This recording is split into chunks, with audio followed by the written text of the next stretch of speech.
pelaksanaan KPM saya, dan yang kedua adalah etika pergaulan masyarakat oleh Ibu Fani, dan materi puncaknya yaitu untuk materi utama tema KPM 2025 oleh Ibu Profesor Adia pada pagi hari ini, dan diakhiri dengan forum diskusi baru penutupan.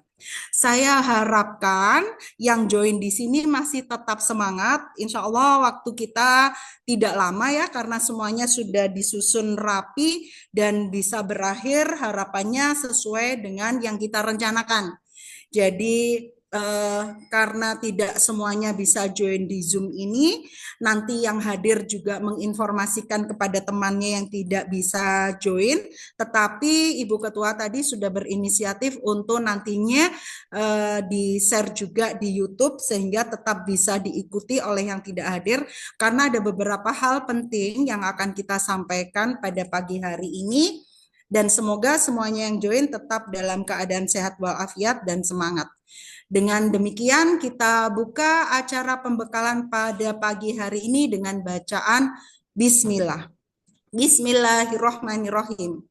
Acara pembekalan KPM 2025 Universitas Widya Gama Malang resmi dibuka.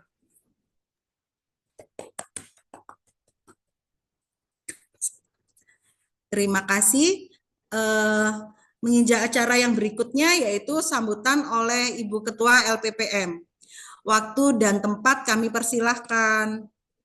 Terima kasih Bu Kapus Dimas, Bu Kapus Dimas yang cantik dan bersemangat. Semoga adik-adik mahasiswa eh, terkena positifnya semangatnya Bu Kapus Dimas, nggih. Baik, Bismillahirrahmanirrahim. Assalamualaikum warahmatullahi wabarakatuh. Waalaikumsalam warahmatullahi wabarakatuh. Yang terhormat Ibu Kapus Dimas Bu Silviana, STMT, yang terhormat Ibu Kapuslit, Kepala Pusat Penelitian, Profesor Dr. Adi Harmawati, yang terhormat Ibu Sekretaris LPPM, Ibu Saifani Mkom, yang terhormat Ibu Tata Usaha LPPM, Ibu Hardiani, SE, yang kami hormati Bapak Ibu dosen Bingma, dosen Bingma KPM 2025, dan tak lupa yang kami cintai seluruh mahasiswa peserta KPM 2025. Alhamdulillah Rabbil Alamin, na'maduhu wa nasta'inuhu wa nastaghfiruh wa min syururi anfusina wa min sayyiati a'malina. Puji syukur Alhamdulillah kehadirat Allah Subhanahu wa taala bahwa kita pada pagi hari ini dipertemukan dalam kegiatan pembekalan KPM 2025 yang rutin diadakan oleh LPPM Universitas Widya Agama Malang dan merupakan syarat wajib atau bagian dari kurikulum yang harus ditempuh oleh mahasiswa Universitas Widya Agama Malang. Adik-adik, kali ini pembekal dalam kegiatan KPM 2025 ini seperti yang sudah disampaikan Bu Kapus Dimas tadi, yaitu dimulainya lagi kegiatan KPM selama yang awalnya setiap semester. Nah, ini kita akan adakan setiap tahun sekali. Nah, Alhamdulillah pada kegiatan KPM 2025 ini, kalau tidak salah sekitar 360 lebih mahasiswa. Memang mohon maaf datanya memang belum bisa settle karena mohon maaf kita sedang peralihan sistem. Jadi kami juga masih proses dalam memfikskan data peserta KPM. Jadi mohon kerjasamanya bagi adik-adik mahasiswa, barangkali ada temannya yang belum terdaftar atau apapun, segera mengkonfirmasi ke LPPM. Nah, kegiatan pembekalan KPM yang diadakan hari ini memang diadakan sekali sesuai dengan rundown acara tadi yang disampaikan Bu Kapus Dimas, yang mana tujuannya untuk membekali adik-adik mahasiswa dalam melakukan kegiatan KPM. Nah, tema kegiatan KPM kali ini adalah pemberdayaan masyarakat desa melalui pengelolaan ekonomi kreatif, pertanian berkelanjutan, dan wisata edukatif yang nanti akan diadakan di Desa Asrikaton dan Sukolilo. Nah, kami sudah survei dan untuk adik-adik melakukan kegiatan KPM di sana. Alhamdulillah tidak jauh, jadi tidak perlu menginap gitu. Nah, tujuan dari KPM ini ya selain memenuhi dari syarat wajib perkuliahan, syarat wajib lulus mahasiswa Universitas Widya Agama Malang, kalau tujuan sejatinya dari KPM itu adalah untuk aktualisasi dan peran mahasiswa di masyarakat dengan cara terjun langsung dan memberikan peran positif kepada masyarakat sesuai dengan problematika yang ada di sana.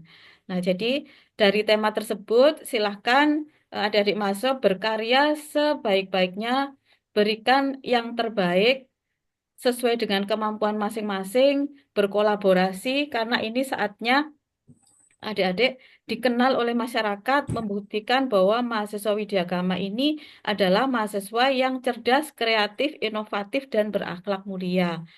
Nah, pesan kami selaku LPPM Universitas Widyagama Malang, kami berharap adik-adik bisa memberikan yang terbaik, kemudian apa yang menjadi problem dari masyarakat, upayakan bisa dibantu, diselesaikan seoptimal mungkin.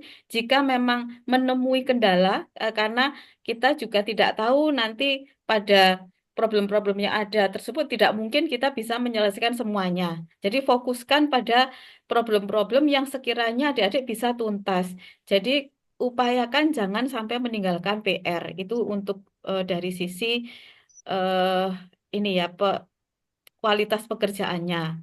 Jadi jangan misalnya mengambil banyak proyek tapi ternyata tidak bisa selesai. Jadi upayakan dengan manajemen dengan waktu yang ada di manage waktunya, saling berkolaborasi antar tim ini karena nanti kan masing-masing akan dimasukkan dalam kelompok. Jadi silahkan berkarya sebaik-baiknya. Kemudian eh, tampilkan wajah Widyagama ini, mahasiswa Widyagama ini adalah sebagai mahasiswa yang cerdas, kreatif, dan inovatif sesuai dengan visi dari lembaga kita.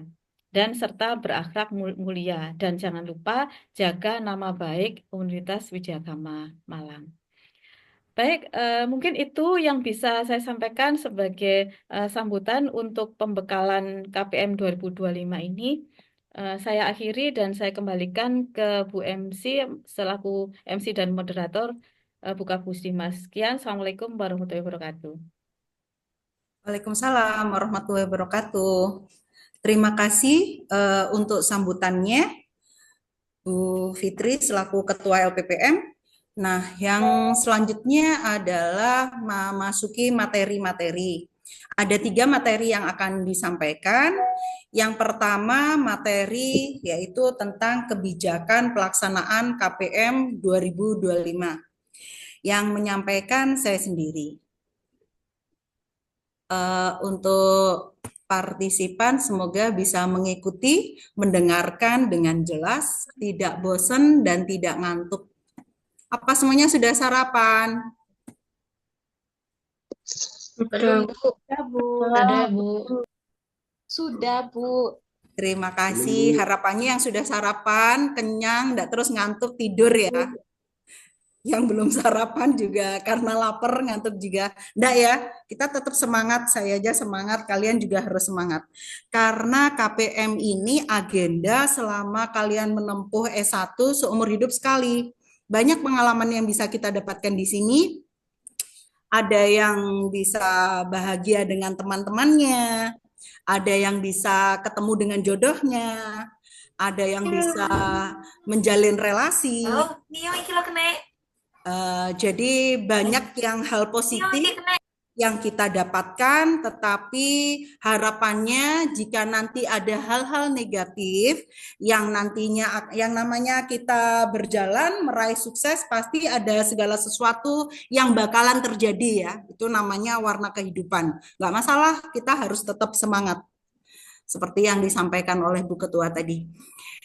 Materi yang akan saya sampaikan hari ini terkait dengan kebijakan untuk pelaksanaan KPM tahun 2025. Mbak Fani bisa dibantu share untuk PPT-nya supaya adik-adik di sini semua peserta bisa mengikuti dan melihat dari paparan yang akan saya sampaikan.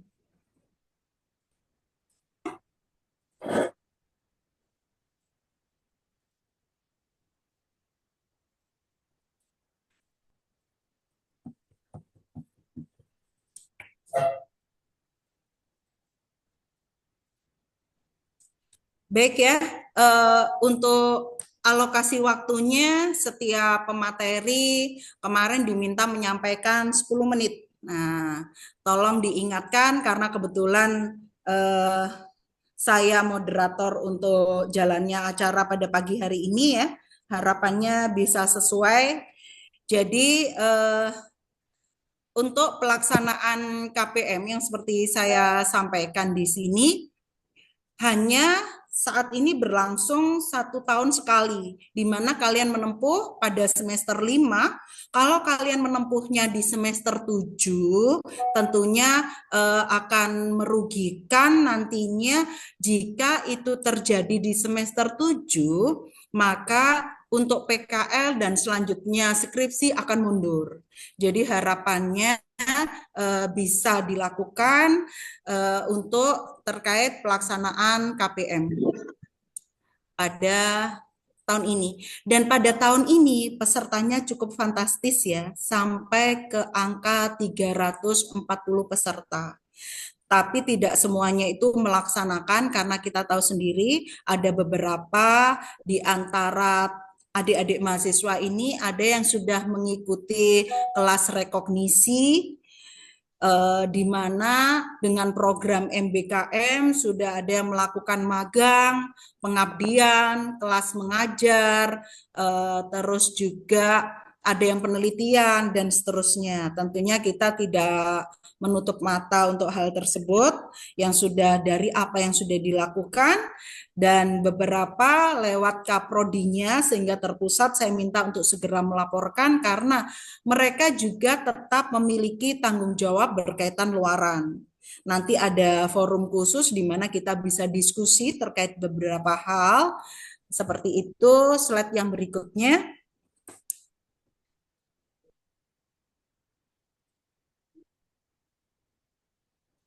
Berikutnya. Nah, beberapa seperti pada saat kita survei di kantor desa, di masyarakat itu lebih familiar dengan kata-kata KKN. Tetapi setelah berkembangnya zaman, KKN itu berkonotasi negatif, sehingga di sini kami menggunakan istilah KPM, yaitu Kuliah Pengabdian Masyarakat, yang merupakan bagian integral dari proses pendidikan yang mempunyai ciri-ciri khusus. Kenapa demikian? Karena di sini meskipun slide yang berikutnya Mbak Fani, di sini kalau kita melihat dari beberapa definisi yang disampaikan, KPM merupakan bagian dari proses pendidikan tinggi yang dalam bentuk kegiatan pengamalan ilmu, teknologi, dan seni oleh mahasiswa kepada masyarakat sebagai mitra. Jadi selama di bangku kuliah, kalian mendapatkan ilmu pengetahuan secara teori, sehingga di sini kami bisa mengemasnya dalam bentuk pengabdian masyarakat berdasarkan wawasan, pengetahuan, keilmuan, bakat, minat yang kita miliki, karena kan selain hard skill, kalian juga memiliki soft skill, yang mana dalam pergaulan di masyarakat tentunya hal itu akan sangat dibutuhkan karena kan manusia sebagai makhluk sosial ya, dari apa yang kita dapatkan kita kembali lagi ke masyarakat. KPM dilaksanakan secara melembaga sebagai bagian pelaksanaan kurikulum pendidikan tinggi dan wajib diikuti oleh setiap mahasiswa program pendidikan strata 1 Universitas Widya Gama Malang dengan status intrakurikuler. Jadi di sini KPM adalah wajib.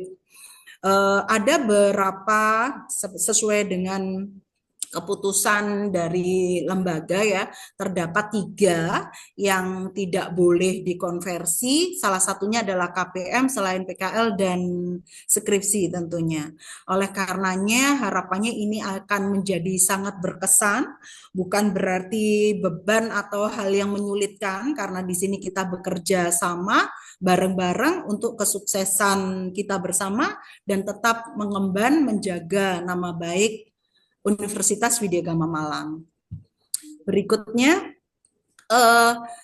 KPM mengandung aspek yang bernilai fundamental dan di sini kita berwawasan filosofis. Nah, banyak hal-hal yang mendasar yang tentunya akan menjadi sangat aplikatif pada saat kita terjun langsung ke masyarakat.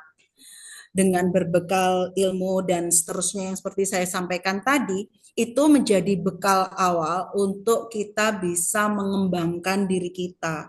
Karena banyak hal yang kita dapatkan selain didapatkan selama perkuliahan berlangsung. Slide yang berikutnya. Ini yang saya sampaikan tadi.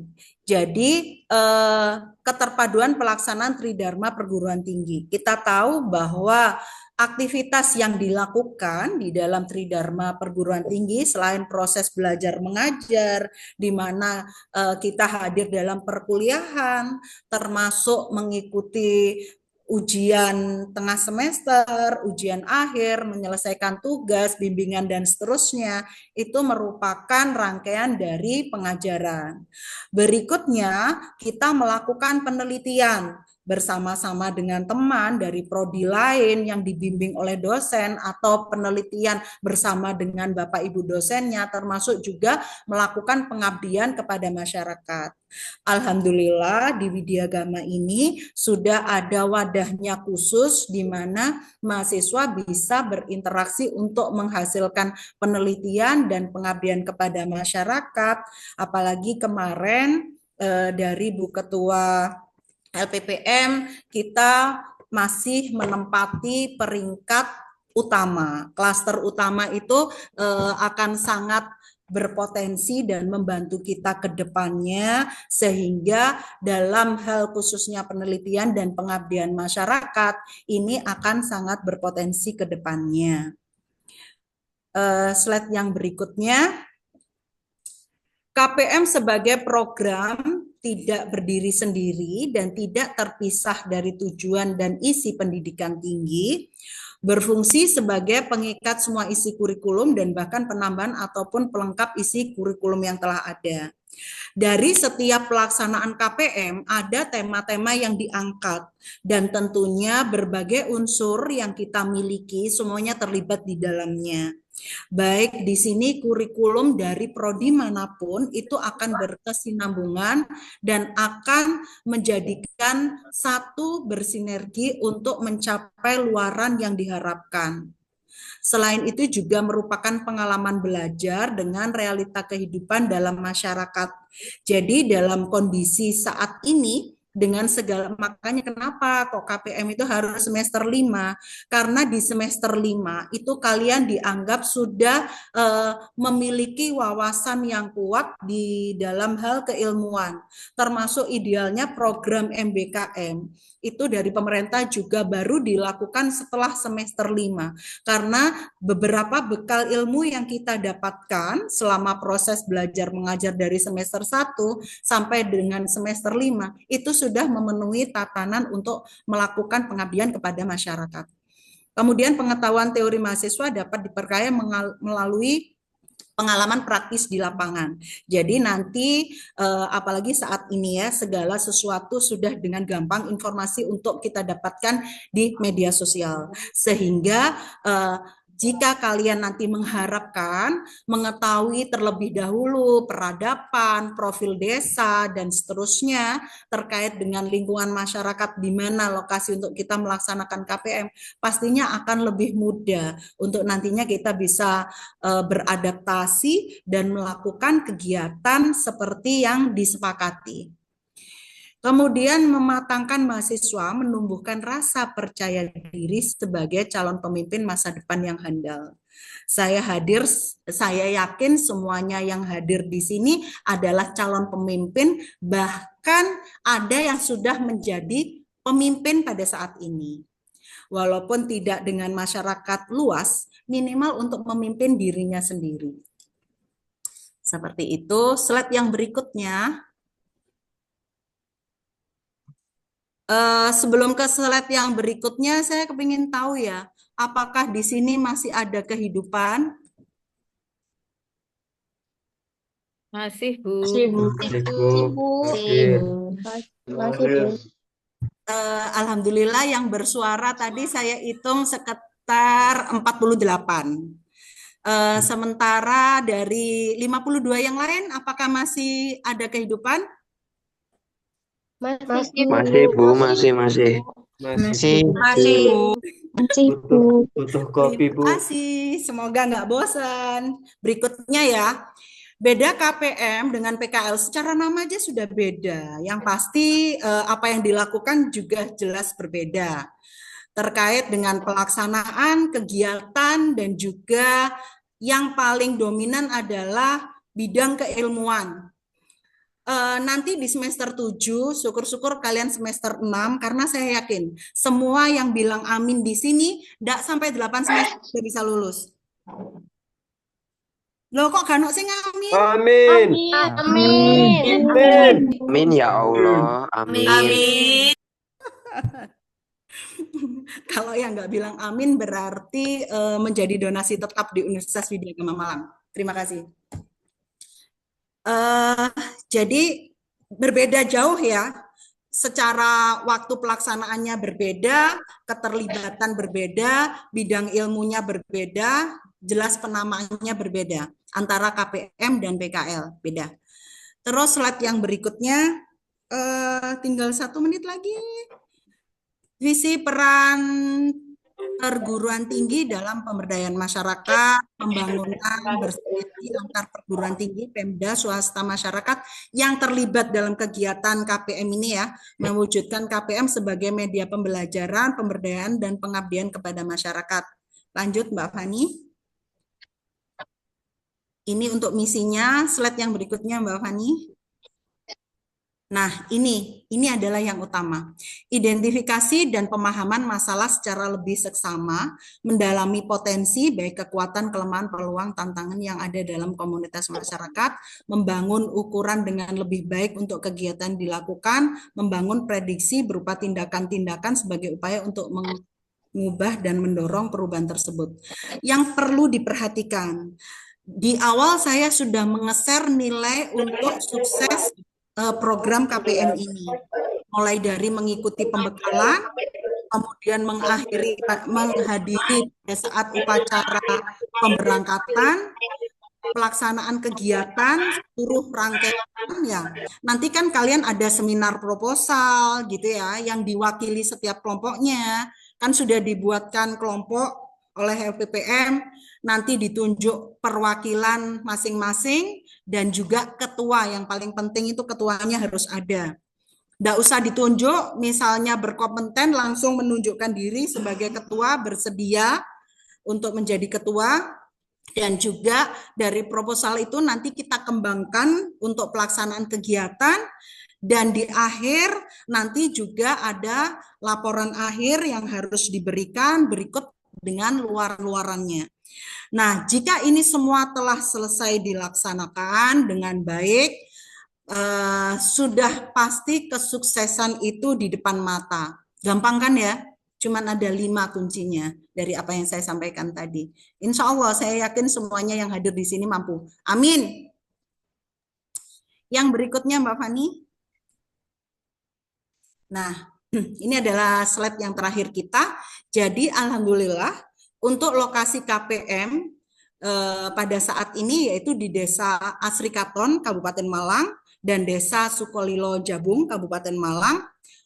Bukan berarti nanti semuanya peserta KPM akan dialokasikan kepada 2 desa ini, tetapi nanti di salah satu desa tersebut, dan alhamdulillahnya kami bisa masuk ke kedua desa ini atas pertolongan alumni, dan alumni juga berperan serta di kantor desa tersebut, sehingga apapun nantinya yang akan kita butuhkan terkait hal teknis akan memudahkan untuk proses pelaksanaan KPM tahun 2025 ini. Bismillahirrahmanirrahim. Insya Allah semangat ya. Terus yang berikutnya ada 3 tema yang nantinya akan kita laksanakan di KPM tahun 2025 mulai Januari sampai Februari ya. pertengahan. Pertama adalah seperti yang di visual background itu, pemberdayaan ekonomi masyarakat melalui pengembangan mikro dan kewirausahaan. Yang kedua, pengelolaan sumber daya alam berkelanjutan, termasuk yang ada di dalamnya itu pertanian dan perkebunan.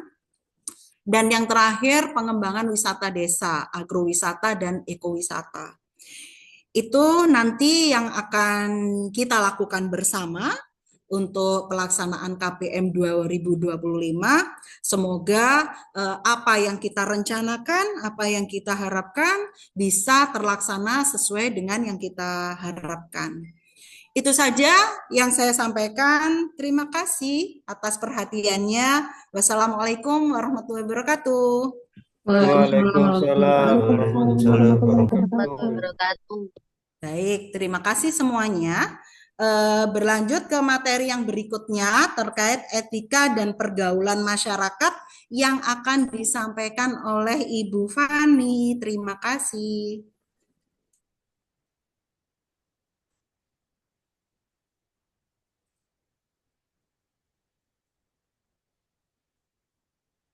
Terlihat.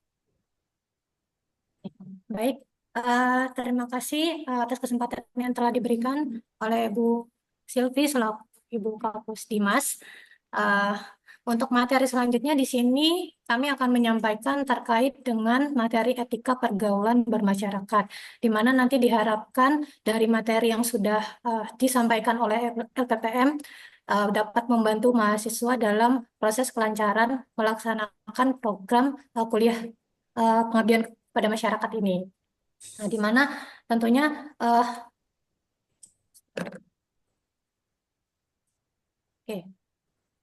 sebelum kita masuk ke materi, penting bagi kita untuk mengetahui identitas dari kampus kita sendiri, yaitu Universitas Widyagama Malang, di mana Universitas Widyagama Malang ini merupakan lembaga pendidikan tinggi yang menanamkan nilai-nilai sosial tinggi dalam berbagai disiplin ilmu, di mana universitas ini membentuk mahasiswa sebagai calon intelektual, pemimpin dan penerus bangsa agar memiliki jati diri yang jelas dan tegas dalam pergaulan di masyarakat. Dengan bekal ini diharapkan mahasiswa mampu menjadi agen perubahan di masyarakat yang berkontribusi pada kemajuan bangsa serta menjadi nilai-nilai kemanusiaan dan keberadaban di tengah tantangan global saat ini. Oke. Kemudian di dalam pelaksanaan KPM ini tentunya tidak hanya mahasiswa atau peserta KPM saja dengan mitra atau masyarakat yang ada di desa yang nantinya akan kita lakukan pengabdian, yaitu Desa Asri Katon dan Desa Sukolilo, tetapi juga semua pihak-pihak yang terkait itu harus saling bersinergi, di mana di sini tentunya adanya lembaga universitas Widyagama Malang ini memiliki kebijakan-kebijakan terkait dengan program kuliah pengabdian masyarakat ini. Selain itu juga ada dosen yang sebagai pembimbing mahasiswa nantinya juga memiliki kewajiban yang nanti akan dilakukan dalam pelaksanaan kuliah pengabdian masyarakat ini. Kemudian ada mahasiswa peserta KPM juga yang diharapkan mampu menyelesaikan program KPM ini sampai nanti selesai di bulan Februari ya. Itu diharapkan semuanya bisa lulus di mata kuliah KPM ini. Kemudian terkait dengan sasarannya juga yaitu masyarakat dan mitranya yaitu Desa Asrikaton dan juga Desa Sukolilo. Diharapkan nanti semua pihak-pihak yang terkait ini bisa bekerja sama demi kelancaran dari program KPM yang akan dilaksanakan nantinya. Kemudian di mana di sini ada hakikat dari KPM itu sendiri, yaitu yang pertama di sini adalah KPM merupakan bagian sistem pendidikan tinggi yang menempatkan mahasiswa di tengah masyarakat untuk membantu dan mendampingi masyarakat memanfaatkan potensi sumber daya alam dan sumber daya manusia untuk meningkatkan kesejahteraan hidup. Kemudian di sini yang kedua adalah salah satu program perkuliahan yang wajib ditempuh oleh mahasiswa untuk dilaksanakan di masyarakat. Baik itu nanti terjun secara langsung maupun kontribusi-kontribusi yang dilakukan. Itu. Kemudian yang ketiga adalah salah satu bentuk dari pengabdian kepada masyarakat yang dilakukan oleh perguruan tinggi melalui mahasiswa untuk menerapkan berbagai hasil penelitian dan pengembangan teknologi tepat guna kepada masyarakat. Tentunya nanti dari hasil KPM ini sendiri, salah satu luarannya adalah teknologi tepat guna. Seperti itu. Itu adalah luaran wajibnya. Kemudian selanjutnya adalah pergaulan di lingkungan masyarakat, di mana dalam pergaulan di lingkungan masyarakat ini dipandang sebagai wahana untuk mewujudkan kebutuhan insani manusia untuk kebutuhan sosial, seperti kebutuhan pengakuan, di mana kebutuhan pengakuan sosial ini manusia memiliki kebutuhan yang untuk merasa diterima dalam kelompok sosialnya. Kemudian ada kebutuhan keterkaitan, persaudaraan, dan cinta kasih, di mana ini mencakup kebutuhan emosional manusia untuk memiliki hubungan yang baik di dalam keluarga maupun di dalam masyarakat nantinya. Kemudian kebutuhan rasa aman dan perlindungan itu merupakan kebutuhan yang mencakup perlindungan baik itu dari ancaman fisik, kemudian dari keamanan finansial, kemudian stabilitas tempat tinggal, serta yang lain-lainnya.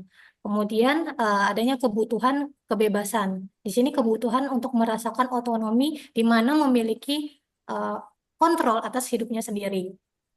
Dan yang terakhir adalah kebutuhan harga diri, hasrat untuk dihargai oleh orang lain. Nah, ini manusia tentunya memiliki keinginan untuk dihormati ya, dan diakui baik oleh dirinya sendiri maupun oleh orang lain. Oke, selanjutnya adalah etika pergaulan di lingkungan masyarakat atau mitra, yaitu di Desa Asrikaton dan Sukolilo, di mana etika pergaulan sendiri itu merupakan norma dan nilai-nilai yang mengatur interaksi sosial, yang mengatur bagaimana cara hidup manusia ya tentunya. Kemudian dari etika pergaulan tersebut juga merupakan hal yang penting untuk menjaga harmoni dan kerjasama di dalam bermasyarakat nantinya ketika nanti teman-teman KPM di sini sudah terjun langsung melakukan pengabdian masyarakat di Desa Asrikaton dan juga Sukolilo. Kemudian di sini selain itu ada etika pergaulan juga di lingkungan masyarakat atau mitra. Nah, kenapa sih mahasiswa itu perlu memahami etika pergaulan tersebut? Ya tentunya yang pertama di sini untuk membangun hubungan yang baik dengan masyarakat atau komunitas dan pihak-pihak terkait lainnya. Seperti nantinya ada pemerintah lokal, organisasi, kemudian serta stakeholder yang saling berkaitan ya seperti itu. Nah, kemudian yang kedua adalah menunjang keberhasilan dari program pengabdian masyarakat ini. Tentunya dengan adanya etika yang baik itu dapat mempermudah dan membantu nanti teman-teman mahasiswa di sini dalam kelancaran melaksanakan program-program yang sudah dirancang ketika melakukan pengabdian nanti. Oke, kemudian di sini di dalam etika pergaulan bermasyarakat ada prinsip-prinsip yang harus teman-teman lakukan ya, atau teman-teman harus mempunyai prinsip tersebut. Yang pertama di sini adalah saling menghormati, menghargai perbedaan yang ada, baik itu budaya, agama, kemudian pandangan, perbedaan-perbedaan pendapat itu harus saling menghormati. Kemudian adanya kejujuran di sini tentunya dalam proses pelaksanaan program pengabdian masyarakat ini teman-teman juga harus berlaku jujur, baik itu terhadap sesama temannya nanti, kemudian terhadap sesama masyarakat di sana maupun mungkin nanti pihak-pihak yang ada di universitas seperti itu. Kemudian ada toleransi juga, saling menghargai pendapat ya. Kemudian bersikap adil juga di dalam setiap tindakan yang dilakukan ya. Seperti itu, jangan nanti sampai ada yang berat sebelah seperti itu. Nah, kemudian ada juga empati. Jadi kita peka terhadap kondisi di sekitar kita ataupun misalnya kebutuhan-kebutuhan yang ada di masyarakat nantinya ketika teman-teman sudah terjun langsung untuk melakukan pengabdian seperti itu. Oke, kemudian selanjutnya adalah etika dalam berkomunikasi, di mana yang pertama adalah di sini bahasa yang sopan dan jelas. Jadi teman-teman di sini hindari menggunakan kata-kata yang misalnya menyinggung ataupun kata-kata yang kasar, terutama teman-teman di sini berada di tempat orang atau di wilayah orang lain seperti itu. Jangan sampai nanti ketika misalnya teman-teman tidak sengaja maupun sengaja nanti berkata-kata yang kurang sopan, itu nanti bisa menyinggung masyarakat di desa di sana nanti seperti itu. Dan itu tidak hanya nanti akan bermasalah dengan teman-teman mahasiswa sendiri, tapi juga akan merugikan atau mencoreng nama baik dari lembaga seperti itu. Nah, kemudian yang kedua adalah dengarkan dengan aktif. Nah, jadi di sini mendengarkan dengan aktif maksudnya beri perhatian yang penuh kepada siapapun yang sedang berbicara ataupun orang-orang yang sedang menyampaikan pendapatnya, mungkin nanti ketika sedang melakukan atau sedang merumuskan program-program yang akan dilakukan. Kemudian gunakan bahasa tubuh yang positif dan menjaga kerahasiaan dari siapapun ya. Artinya ketika misalnya nanti teman-teman juga ketika sudah terjun, kemudian ada hal-hal yang menurut teman-teman di desa tersebut atau di wilayah tersebut merupakan hal-hal yang sensitif, itu jangan sampai diberitahukan ke orang lain atau dibocorkan ke orang lain seperti itu ya. Cukup disimpan oleh teman-teman sendiri seperti itu. Oke, kemudian di sini adalah etika dalam kehidupan sehari-hari. Tentunya di sini ini adalah hal-hal yang sangat apa ya, sudah tidak asing lagi.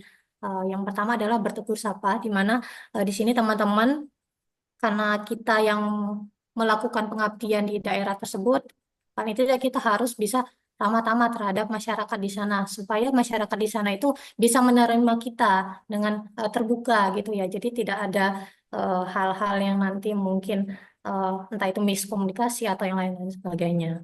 Kemudian adanya tepat waktu juga.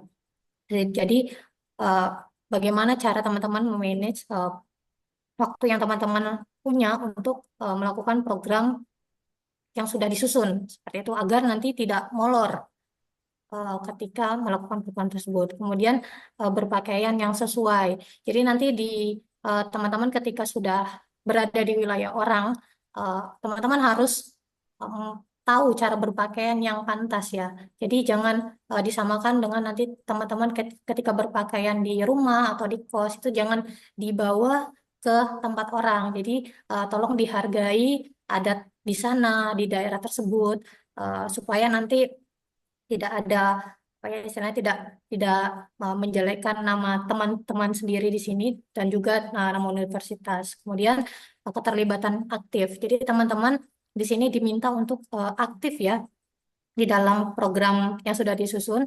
Kemudian kalau bisa juga mengajak masyarakat yang ada di desa sana untuk kalau bisa semuanya diajak ya untuk ikut terlibat dalam agar program tersebut berjalan dengan lancar. Nah, kemudian di sini adalah etika mahasiswa dalam pengabdian masyarakat.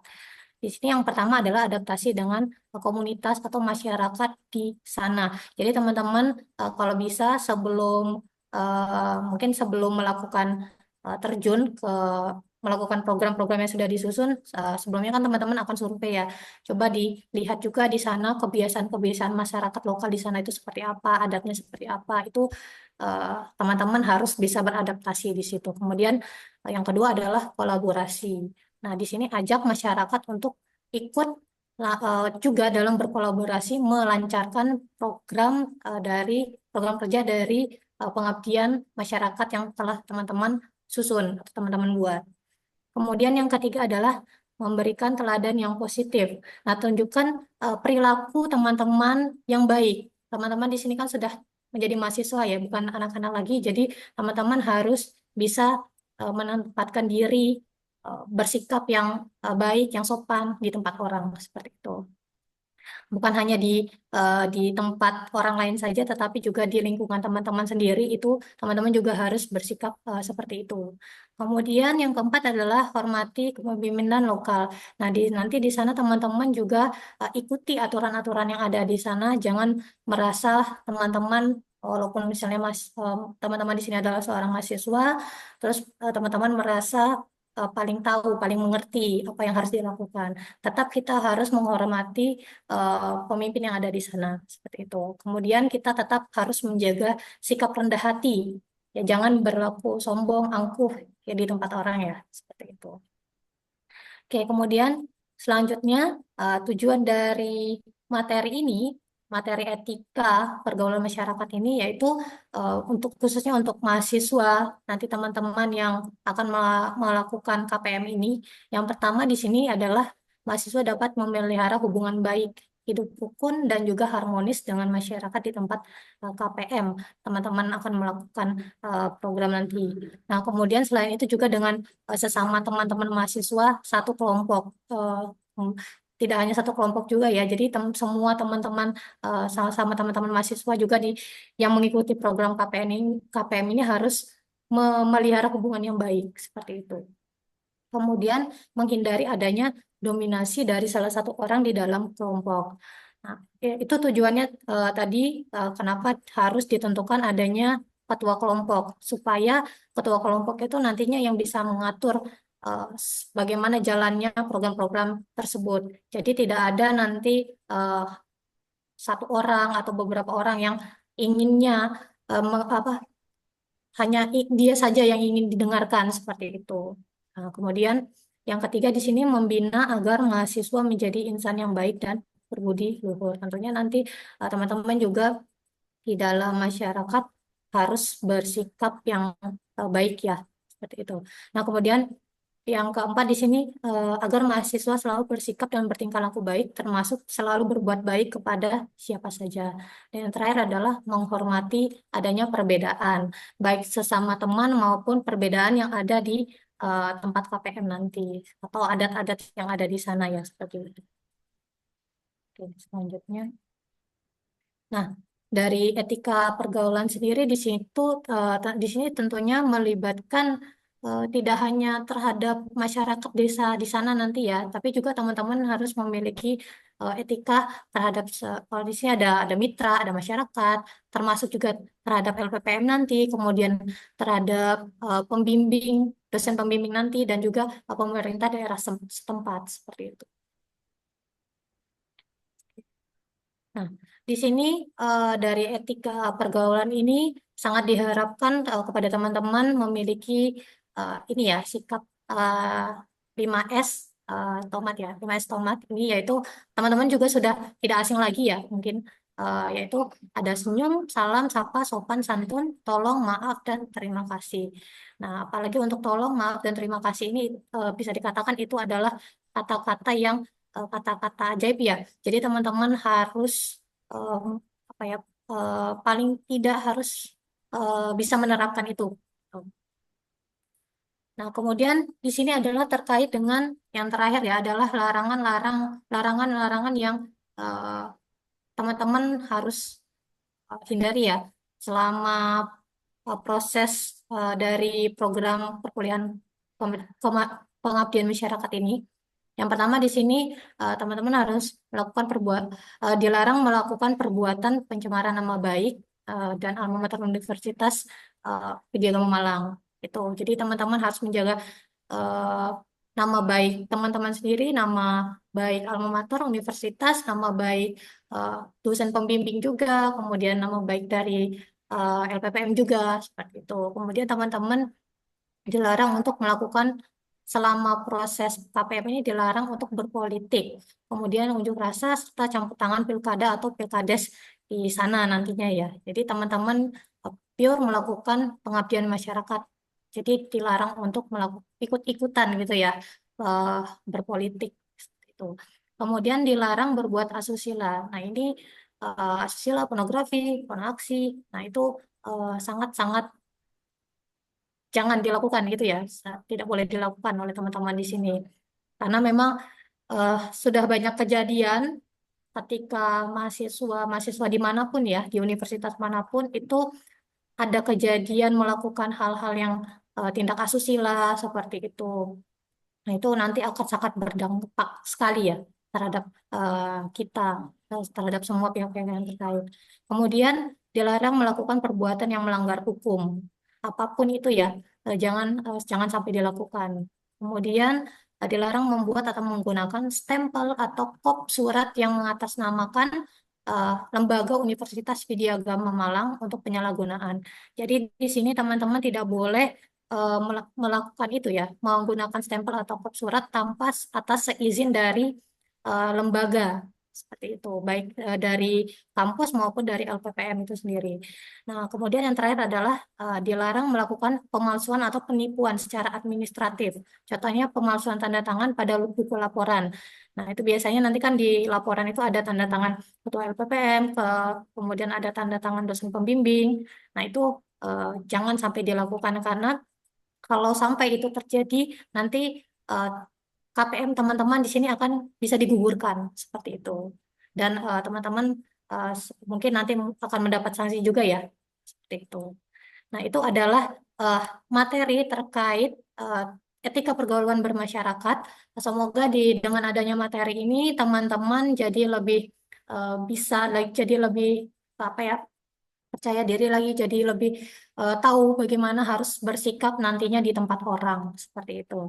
Ya mungkin itu saja pemaparan materi dari saya. Terima kasih atas kesempatan yang telah diberikan. Saya kembalikan lagi ke Bu Silvi.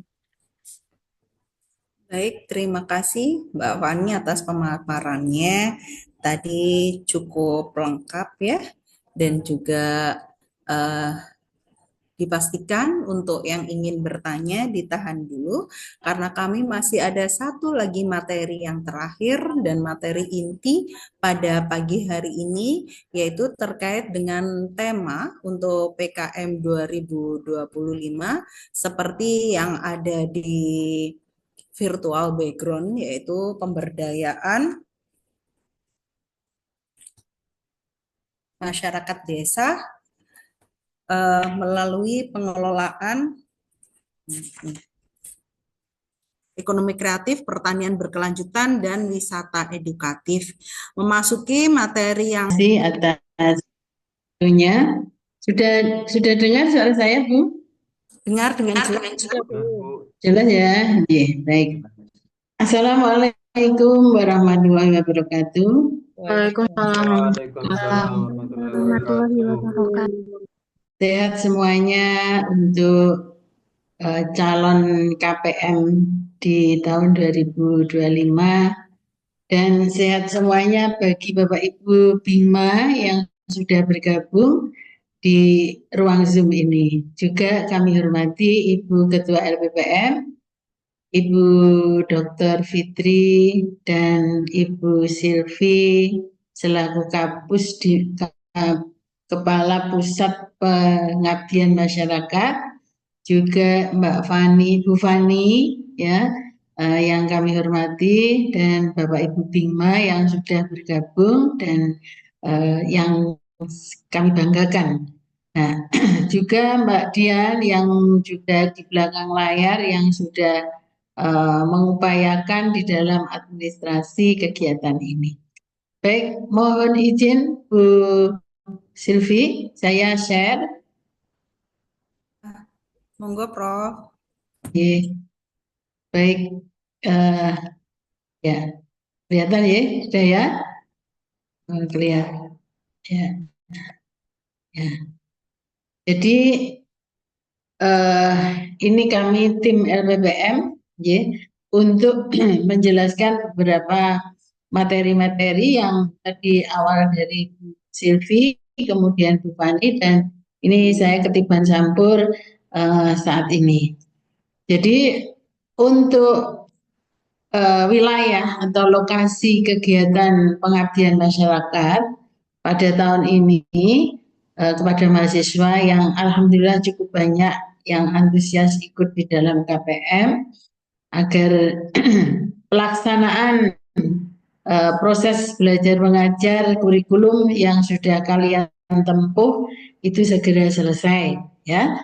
Nah, jadi lokasi kegiatan pengabdian masyarakat saat ini ada di Desa Asrikaton dan Desa Sukolilo, Kabupaten Malang. Nah, ini desa ini sangat potensi sekali di dalam mohon maaf, sangat potensi sekali di dalam konteks ekonomi, kemudian pertanian, perkebunan, dan pariwisata. Jadi Asrikaton ini sedikit saya bercerita, kebetulan penelitian saya tahun ini adalah UKM industri pariwisata di Jawa Timur yang pendanaan pemerintah. Nah, jadi kami juga menjadikan desa ini salah satu wisatanya sebagai sampel atau penelitian kami. Jadi di Asrikaton itu ada wisata ya, yaitu Sumber Gentong. Itu kayaknya di situ sangat-sangat menyegarkan ya kalau untuk refreshing. Kemudian kolam pemancingan juga ada teman-teman ya. Kemudian air wendit, wisata air wendit itu.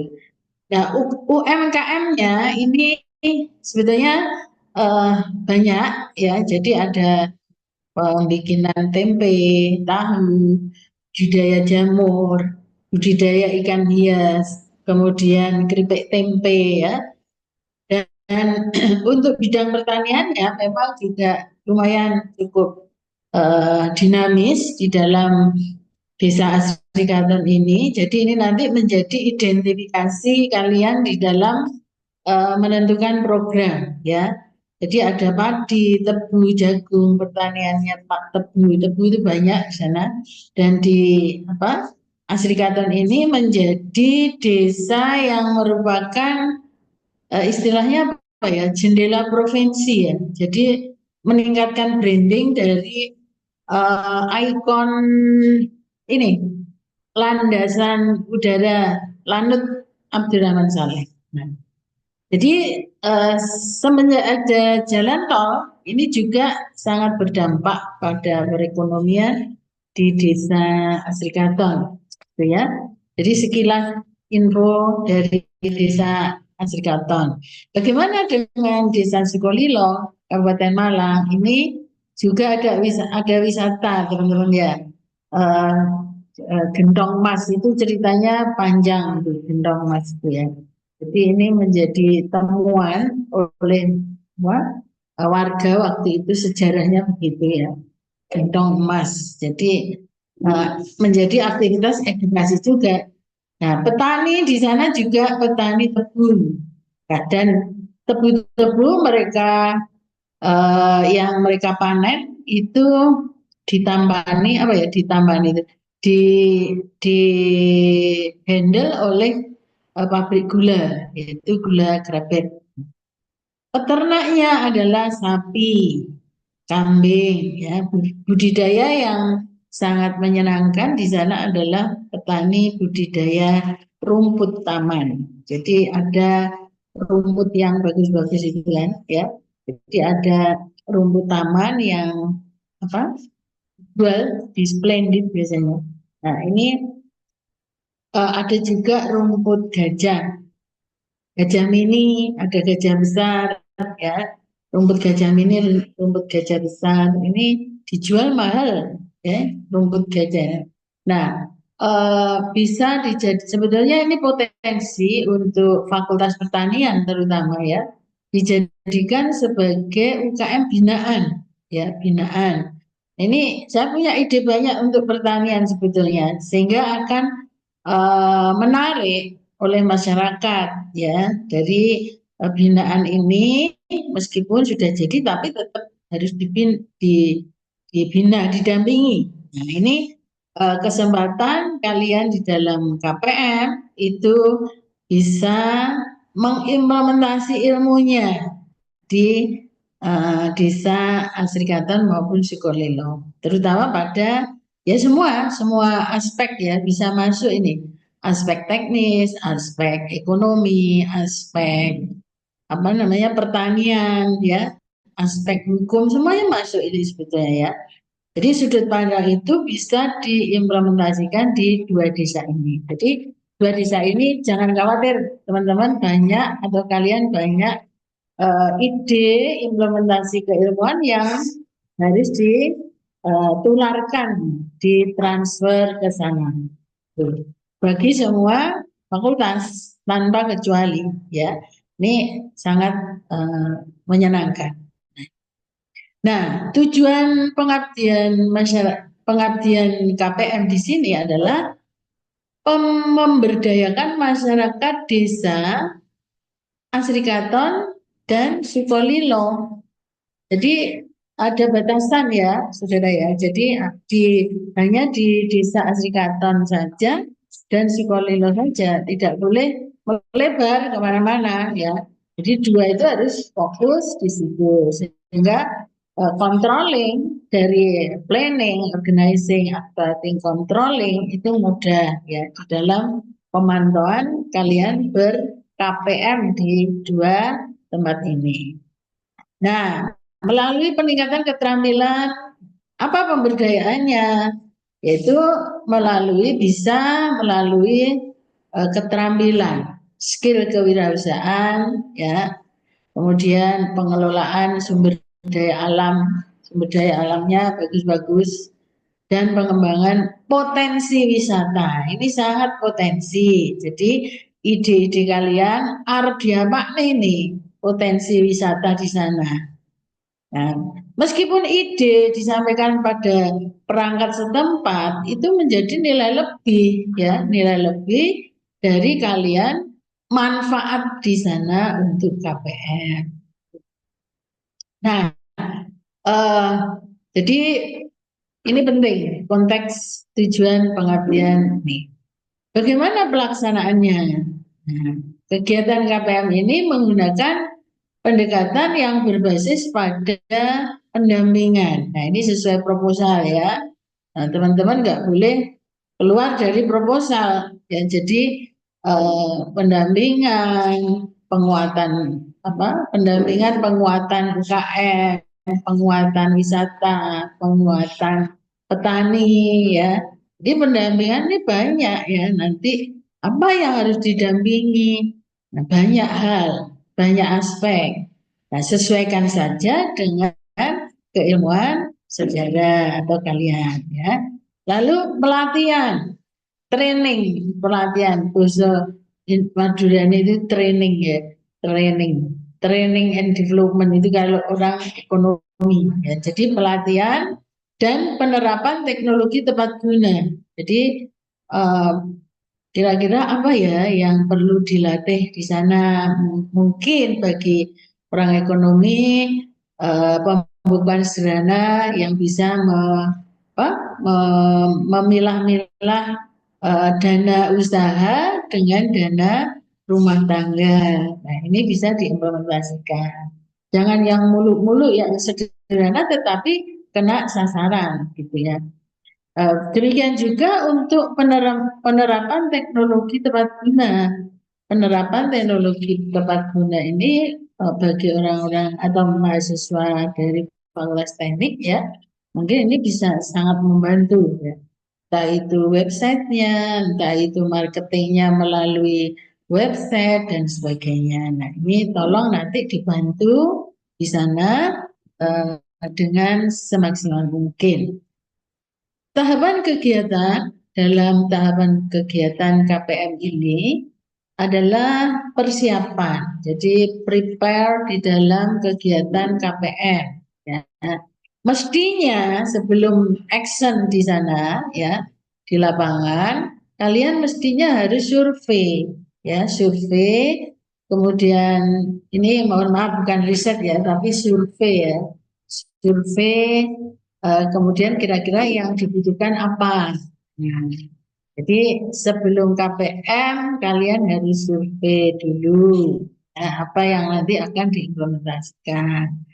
Nanti kalau KPM-nya sudah berpengalaman, saya rasa untuk riset di dalam skripsi tugas akhir ya itu akan mudah, saudara akan mudah di dalam pelaksanaan. Kemudian baru menyusun program. Kalau kalian menyusun program dulu terlebih dahulu itu tanpa adanya survei ya.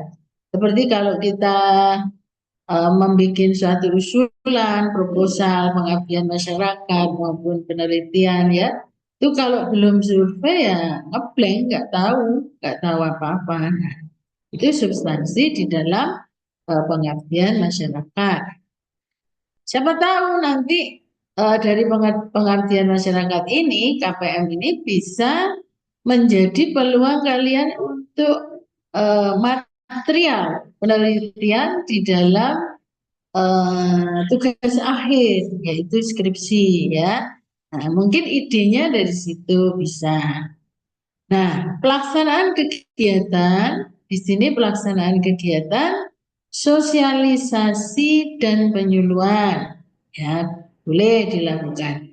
Pelatihan kewirausahaan dan pengelolaan usaha mikro banyak di sana ya, usaha mikro. Ayo digedek nih usaha mikro itu kita besarkan ya, siapa tahu nanti dari pendampingan saudara di sana bisa dilanjut oleh Bapak Ibu dosen untuk pendampingan di sana ya.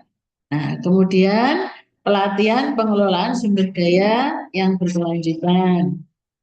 Pengembangan wisata desa. Nah, ini sangat ya, meskipun ini nggak apa-apa karena di sana baru hanya sebulan, masuk bisa ya. Ya nggak apa-apa, urun rembuk ide ataupun bagaimana prosedurnya ya.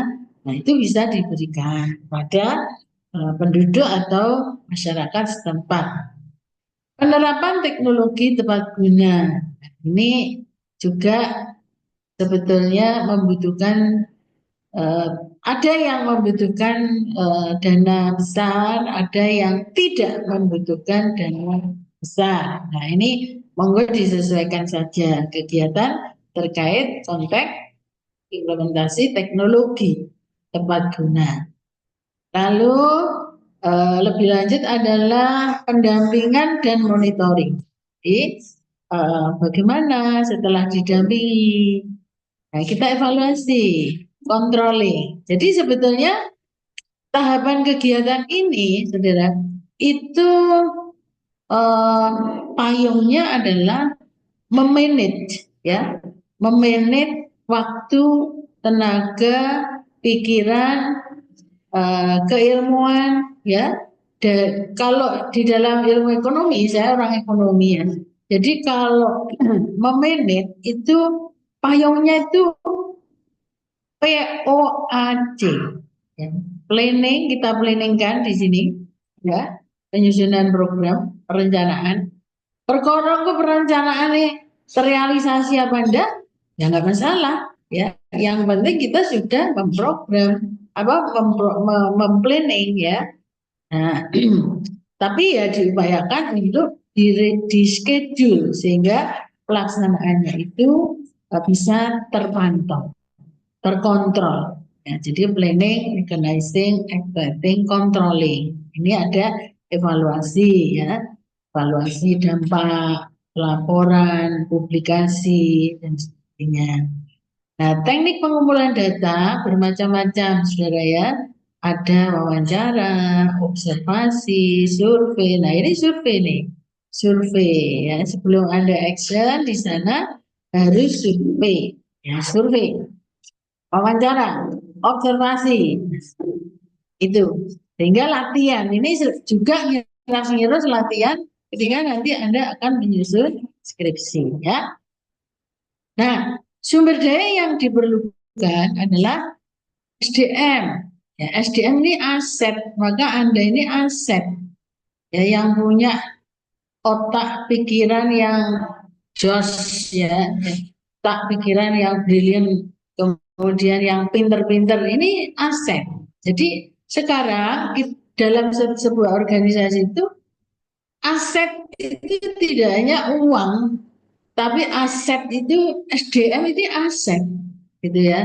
Apalagi SDM seperti kalian yang satset ya, kemudian IT-nya bagus, dinamis, pokoknya pinter-pinter ya. Nah, zaman sekarang itu anak-anak pinter-pinter, muda cekatan, pinter ya.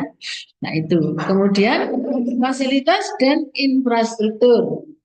Kemudian anggaran, ini anggaran tolong eh, di-manage seminimal mungkin sehingga Anda tidak overload di dalam pengeluaran dana. Nah, ini saran dari saya, hati-hati dengan anggaran. Nanti kalau tidak hati-hati ya itu overload, urunannya menjadi banyak ya. Nah, maka ditata. Ini saudara itu diberi kesempatan untuk mengelola seakan-akan saudara itu diberi kesempatan ya untuk mengelola sebuah organisasi. Nah, nanti di dalam eh, real di lapangan pekerjaan juga demikian sehingga kadangkala ya itu canggung, maka ini harus berbaur dulu dengan masyarakat. Jadi dilatih untuk menyatu kepada masyarakat ya. Nah, tema yang pertama adalah pemberdayaan ekonomi masyarakat melalui pengembangan usaha mikro dan kewirausahaan. Ya, kalian sudah mendapatkan mata kuliah kewirausahaan, entrepreneurship, entrepreneur ya. Nah, itu tolong diimplementasikan keilmuan itu di dalam masyarakat. Wis pokoknya apa carane masyarakat diajari kewirausahaan ya. Kemudian Anda berkesempatan untuk implementasi benar-benar faktual di lapangan. Itu tujuan peningkatan keterampilan dan sebagainya. Nah, ini harus ada schedule ya. Minggu pertama apa, minggu kedua apa, minggu ketiga apa, minggu keempat apa, ya kan hanya sebulan. Ya, setelah itu selesai. Itu saudara. Kemudian tema yang kedua yaitu pengelolaan sumber daya alam yang berkelanjutan.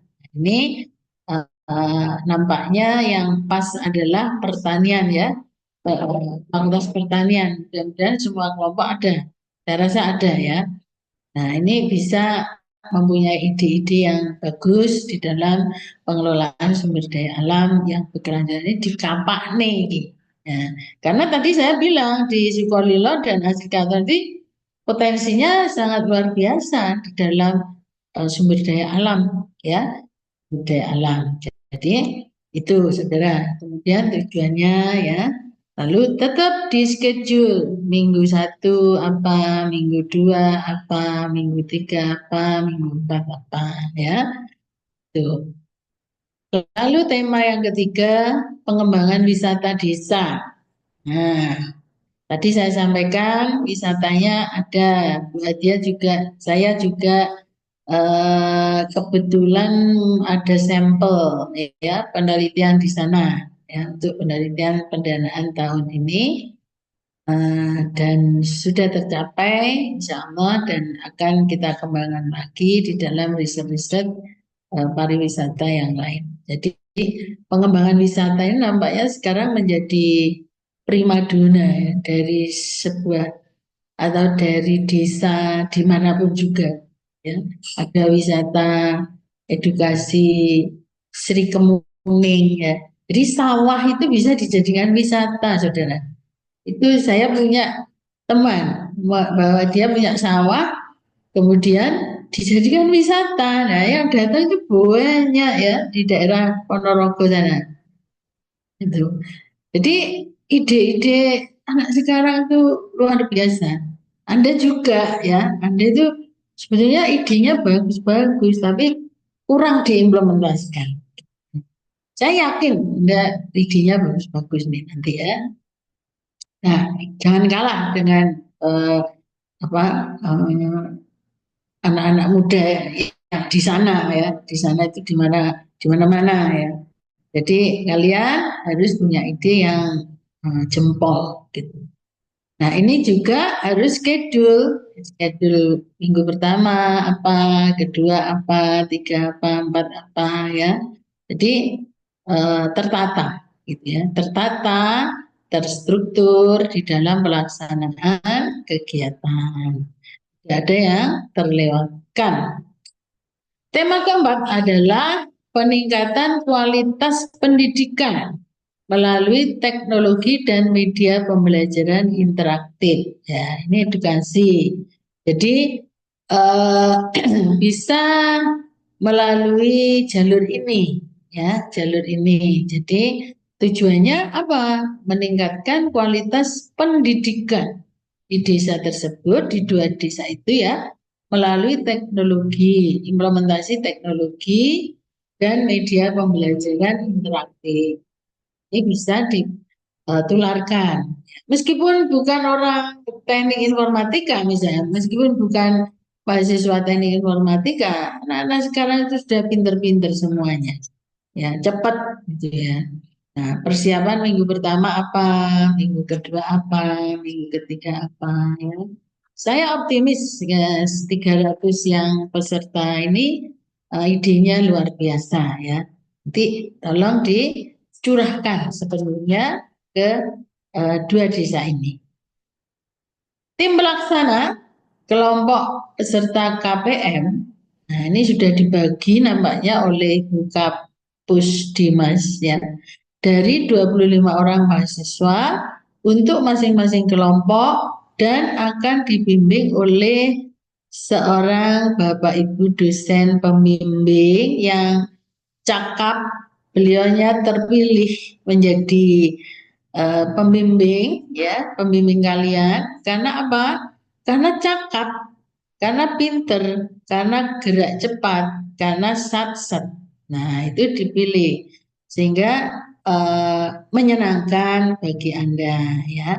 Bapak Ibu dosen pembimbing ini sudah terkualifikasi dengan bagus ya, sehingga nanti akan rajin mendampingi Anda, akan datang ke lokasi ya. Itu jadi menyenangkan menjadi pembimbing KPM. Apa Bu dia pernah loh, pernah saya sudah berkali-kali dulu itu berapa ya, tahun 9 saya belum nikah itu 95, 94 itu di Blitar, jauh-jauh dulu ya, di Blitar, di Ngantang, di Lawang, itu sampai masuk hutan di Blitar itu ya, hutan-hutan jati itu. Nah, kemudian di Ngantang jalannya sangat berisiko waktu itu, saya sempat nginap di sana. Nah, jadi menyenangkan, saudara ya. Jadi Bapak Ibu pembimbing ini sudah dikondisikan yang oke.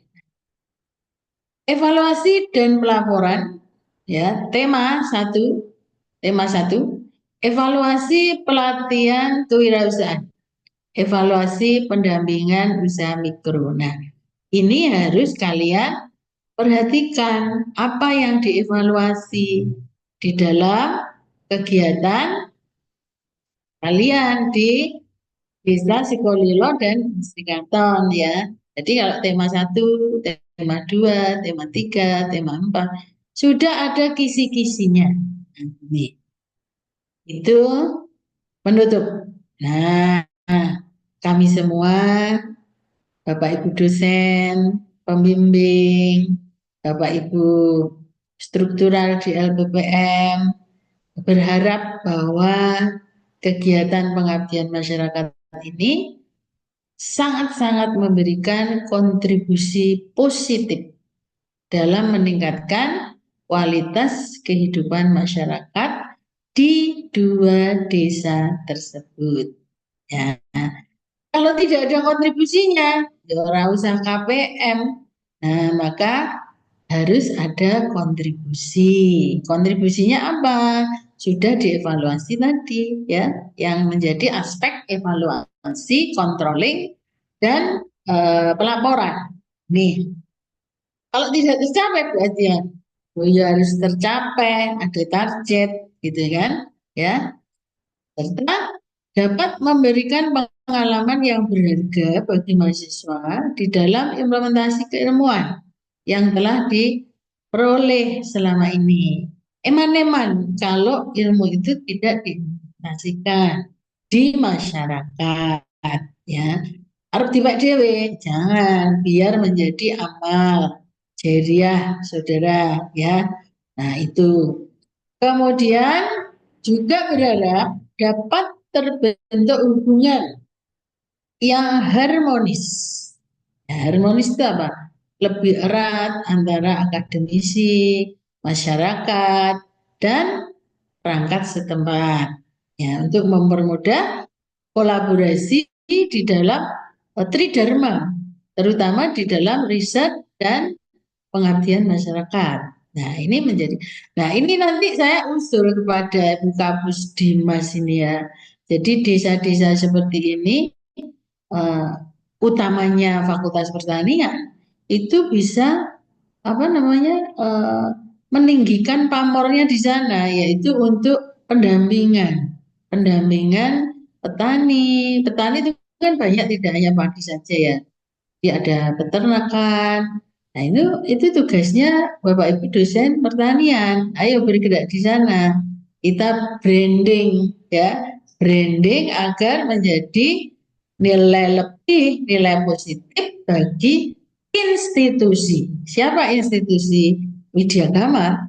Nah, kalau Fakultas Pertanian pendampingan di sana, punya komunitas pendampingan di Asrikaton. Nah, ini hasil dari pendampingan Fakultas Pertanian, pendampingan Fakultas Teknik, pendampingan Fakultas Ekonomi dan sebagainya ya. Jadi itu yang nanti saya usulkan kepada Ibu Kapus Dimas sebagai kapasitas beliau. Nah, kemudian kegiatan yang diharapkan yang lain adalah dapat menjadi contoh. Nah, ini contoh. Makanya secara jangka panjang saya berharap bisa berkelanjutan. Ini ada Bima Fakultas Ekonomi, Fakultas Pertanian ya.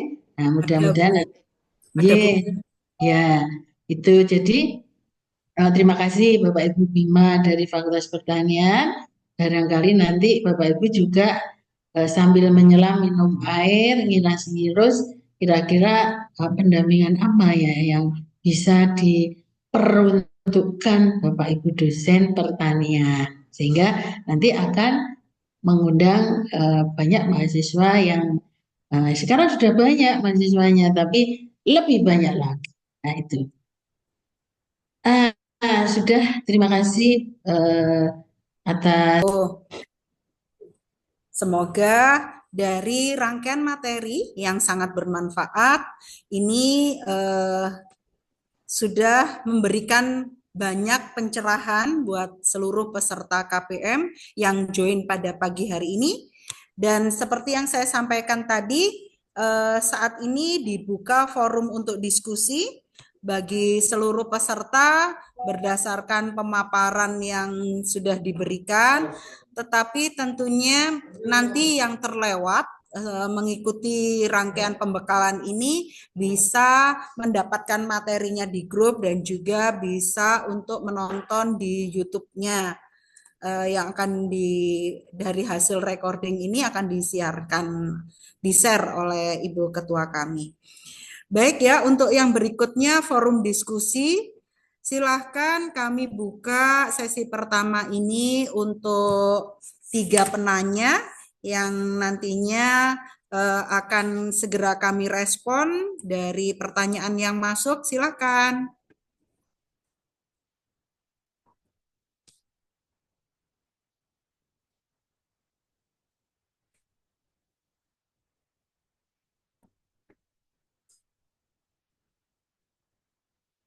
Bu, izin bertanya, Bu.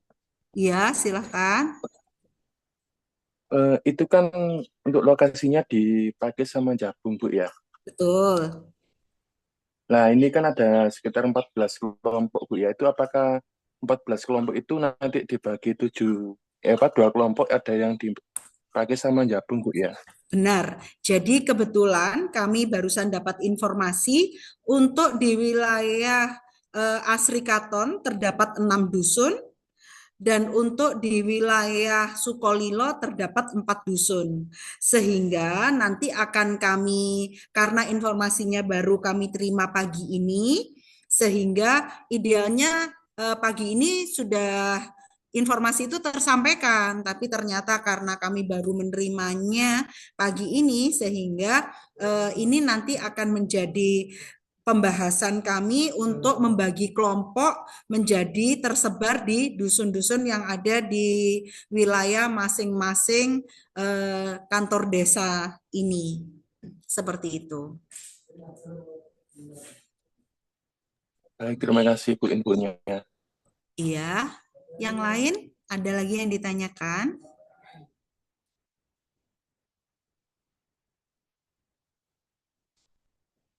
Ada yang di room chat yang bertanya. Assalamualaikum Bu, Waalaikumsalam. Izin bertanya, untuk keberangkatan KPM ini kita berangkat bersama menggunakan kendaraan pribadi atau dari kampus Bu? Terima kasih. Nah, jadi karena di sini bertempat di instansi ya, yang nantinya di sini semua para peserta KPM sudah memiliki posko-posko yang sudah kami survei kemarin. Nah, jadi dan juga pelaksanaannya kalian tidak mukim di sana, sehingga nanti bisa dibuat jadwal untuk piket per kelompoknya terkait dengan tugas. Yang paling utama di sini seperti yang disampaikan Prof. Adia tadi, kita membuat suatu perencanaan yang dilanjutkan dengan organizing, di mana kalian nanti setelah dibuat kelompok-kelompok itu intens untuk berdiskusi dengan kelompoknya, membentuk ketua kelompok, sekretaris, bendahara, dan juga seksi yang ada di dalamnya mewakili kegiatannya. Karena nanti untuk setiap kelompok ini harus mengajukan proposal yang nantinya akan dipresentasikan di LPPM per kelompok yang akan diwakili oleh 2 anggota kelompok beserta 1 orang ketua kelompoknya. Jadi langkah terdekat yang harus dilakukan adalah itu penyusunan pengorganisasian dari setiap kelompok, dan yang berikutnya menyusun proposal yang nantinya merupakan pemaparan kegiatan yang akan diarahkan oleh dosen pembimbing masing-masing kelompok. Seperti itu.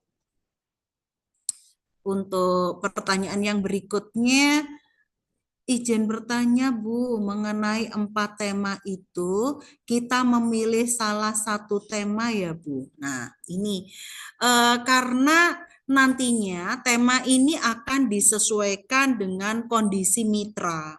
Sehingga tidak mungkin keempat-empat tema tersebut akan dilakukan di dalam satu dusun yang sama, tetapi tidak menutup kemungkinan untuk penerapan lebih dari satu tema seperti itu. Jadi yang pertama nanti akan ada survei, kalau kalian membaca dari agenda yang sudah kami share ya.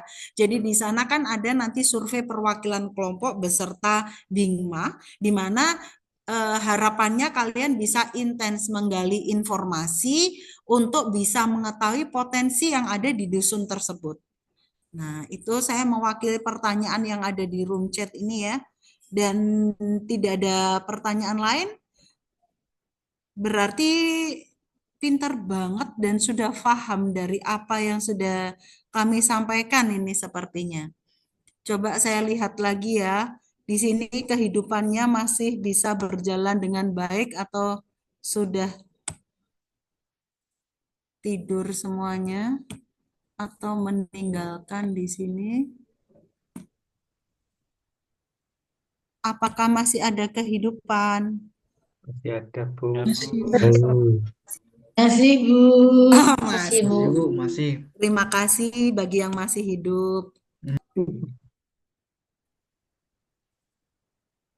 Bukan berarti yang off cam ini tidak mengikuti ya, karena tadi saya lihat selama pemaparan tadi saya lihat memang tidak mengikuti dari awal atau hanya sesaat gitu. Pan terhadap kelompok, apakah sudah ada kebijakan dari pihak kampus atau kebijakannya disesuaikan kelompok sendiri-sendiri Bu? Terima kasih. Oke, saya bantu menjawab ya. Nanti ibu-ibu yang lain di sini bisa melengkapi dari apa yang saya berikan jawaban.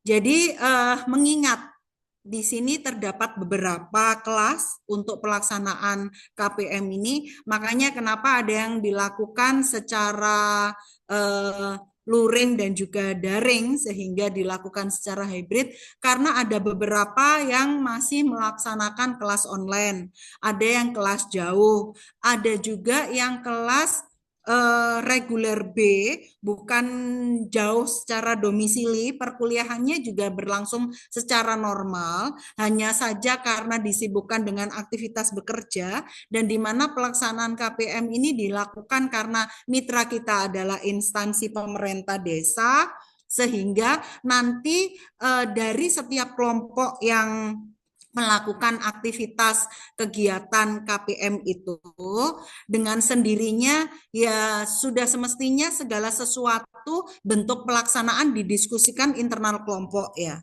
Tetapi dengan kesadaran pribadi bagi peserta KPM yang tidak terlibat dalam pelaksanaannya mungkin bisa membantu secara pendanaan. Artinya urunan finansialnya itu ya dikasih lebih buat temannya yang berkontribusi secara tenaga dan juga pemikiran yang lebih.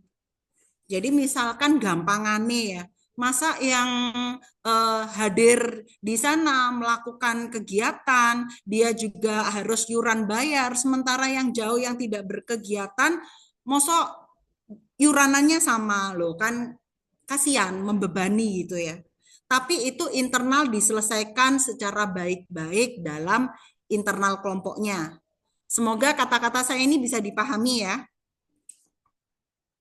Monggo yang lain, atau mungkin ada tambahan dari ibu-ibu, Bapak Ibu Bingma atau ibu-ibu di LPPM, ada saran dan usulannya? Saran Bu, saran. Tanya Bu Silvi. Nggih, monggo Bu. Ini Bapak Ibu Bingma perlu diperkenalkankah di Iya, ruang tapi ini? karena kapasitas ini terbatas, Bu, idealnya seperti itu. Hanya saja ada beberapa Bingma yang tidak bisa join. Tadi izin kami karena tidak bisa masuk di Zoom. Yeah. Seperti itu, Bu. Yeah. Terima kasih, Bu. Tapi nanti akan intens Bu Adia disampaikan untuk masing-masing kelompok supaya mereka mengetahui bingmanya dan kontak personnya sehingga komunikasi tetap bisa berlanjut karena jelas akan menyulitkan untuk memberikan arahan tanpa diketahui siapa profilnya tersebut. Karena kan harus kenal ya Bu untuk bisa sayang. Karena yang kenal aja belum tentu sayang Bu. Bercanda. Ini ada Mbak Anis, Bu Anis. Ada Mbak Taufik tadi saya lihat. Saya mengucapkan terima kasih yang sebesar-besarnya kepada seluruh pemateri dan juga seluruh peserta KPM yang sudah merelakan waktunya untuk bisa join di sini.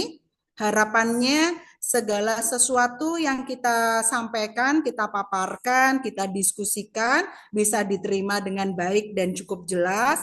Juga untuk presensi kehadiran pada pagi hari ini, karena kalau dilihat dari nilainya berdampak terhadap nilai dan nanti bisa digabungkan dengan upacara pemberangkatan ya. Presensinya seperti itu karena bukan bermaksud untuk tidak mengikuti Zoom karena keterbatasan segala sesuatu hal, nanti itu bisa digabungkan. Dan saya atas nama pribadi mengucapkan mohon maaf lahir dan batin selama berjalannya pembekalan ini. Mungkin ada kata yang dirasa kurang berkenan, saya mohon dimaafkan dan saya mengucapkan terima kasih. Saya akhiri untuk pembekalan KPM 2025, harapannya sukses selama pelaksanaan sampai dengan akhir kegiatan, tidak menutup kemungkinan kita untuk lebih intens berkomunikasi, bisa via WA, dikomunikasikan, juga bisa hadir di LPPM. Kita akhiri sesi dengan foto belum Bu Kapus Dimas? Sesi sesi foto Bu. Monggo Bu Ketua. Bu. Yang lain diminta untuk meng-on-kan kameranya, ini sebagai bukti pelaporan kita ke pimpinan jika memang benar kita melakukan aktivitas untuk pembekalan pada pagi hari ini. Nanti Bu, kita ada yang resign, itu tanya, ada yang resign. iya. Yang resen mana? Kalau nikah, siapa Izin aja? bertanya, izin bertanya, Iya. Bu. Iya, silakan. Kalau semisal kita ada kendala tidak bisa hadir di lokasi KPM, apakah ada batas maksimal izinnya? Memang untuk kehadiran itu tidak perlu hadir setiap hari. Karena mengingat juga dengan keterbatasan waktu dan lain hal, karena kita punya kontrak secara kegiatan pelaksanaan, nanti yang penting terlaksana secara kegiatan itu untuk teknisnya bisa dikomunikasikan dengan anggota kelompok dan juga bingmanya. Seperti itu.